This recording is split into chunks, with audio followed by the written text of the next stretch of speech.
Lady தாதாவா நடிக்கிறாங்க பூஜா குமார்.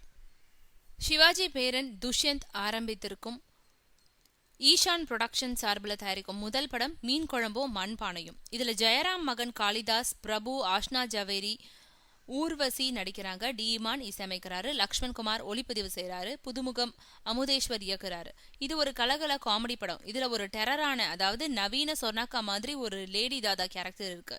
இதுல நடிக்க சிம்ரன் உள்ளிட்ட மாஜி ஹீரோயினிகள் பலர்கிட்ட பேசினாங்க. இப்போ அந்த கேரக்டர்ல பூஜா குமார் நடிச்சிட்டு இருக்காங்க. இதுக்காக அவங்க கடந்த ஒரு வாரமா ஒத்திகையில ஈடுபட்டு இருக்காங்க. இதுக்கு முன்னாடி தாதாவா நடிச்ச நடிகைகளோட படங்கள், கமல்ஹாசன் தாதாவா நடிச்ச படங்களை பார்த்துட்டு இருக்கிறதோடு சண்டை பயிற்சியும் எடுத்துட்டு இருக்காங்க. ஆண்கள்ல பிரகாஷ் ராஜ், ரகுவரன் மாதிரி பெண்கள்ல பக்காவான வில்லியா மாறணும்ன்றதுதான் பூஜாவோட ஆசையா. இதுக்காக கடுமையா உழைச்சிட்டு இருக்காங்க.